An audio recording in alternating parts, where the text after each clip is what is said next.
नमस्कार मित्रांनो, आज आपण मराठी साहित्यिक व त्यांची टोपण नावे पाहणार आहोत, जी की सामान्य ज्ञानावर आधारित विविध स्पर्धा परीक्षेसाठी उपयुक्त अशी माहिती आहे आणि TET सारख्या स्पर्धा परीक्षेसाठी देखील वारंवार या मराठी साहित्यिक व त्यांच्या टोपण नावावर आधारित प्रश्न हे विचारले जात असतात. प्रल्हाद केशवात्रे ते केशवकुमार या टोपण नावाने ओळखले जात असत. कृष्णाजी केशव दामले ते केशवसूत या टोपण नावाने ओळखले जात असत. विष्णू वामन शिरवाडकर हे कुसुमाग्रज या टोपण नावाने ओळखले जात असत. अनंत भवानी बाबा फंदी हे अनंत फंदी या नावाने ओळखले जात असत. राम गणेश गडकरी हे गोविंदाग्रज या टोपण नावाने ओळखले जात असत.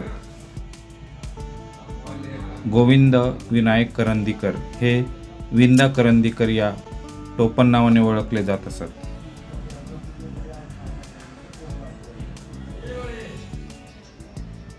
चिंतामण त्र्यंबक धानोलकर हे आरती प्रभू या टोपण नावाने ओळखले जात होते.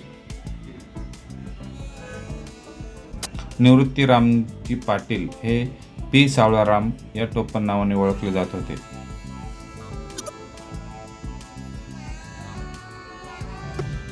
गोपाळ हरी देशमुख हे लोकहितवादी या टोपण नावाने ओळखले जात होते.